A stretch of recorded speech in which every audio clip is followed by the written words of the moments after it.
Benetan guretzat gaur hemen egiten ari garena oso gauza importantea da, eta asko posten gara horren beste medioak eta hemen ikustea. Eta baita ere, eskerrak garbitzaileari, bere lana betetzen ari dalako, eta momentu honetan lan hori eskertzekoa da, ze beraien gabe gauza asko ezin izango duguzela egin.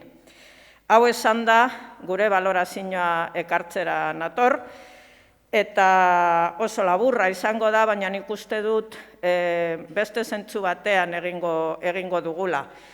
Alkateak azaldu du plan honen nondik norakoak, eta Euskal Herria Bilduk egingo duena da, esplikatu gure filosofia eta gure babesa zergaitik eta zertarako. Bilbo bizia, alaia, argiz betea, beti martxan. Horrelako hirian bizi ginen duela urtebete, gero erlojuak gelditu ziren eta udaberria ostu ziguten. Asko kosta zitzaigun, danoi kosta zitzaigun, lehen kolpetik ataratzea.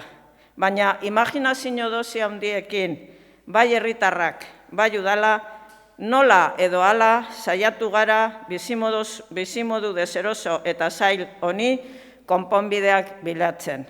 No sabíamos muy bien lo que nos venía encima, pero intuimos necesidades y nos pusimos manos a la obra para abrir los paraguas necesarios e intentar refugiarnos.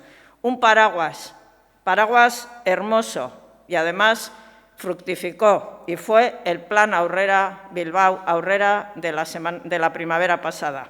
Sin embargo, la perspectiva de un año entero, la mirada atrás, nos muestra un escenario gris, calles vacías, persianas cerradas, teatros y cines en penumbra, caras preocupadas y sombrías, movilizaciones de trabajadores y trabajadoras que ven un presente crudo.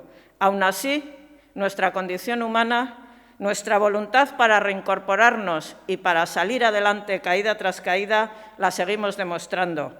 La sensación de constante movimiento nos mantiene vivos.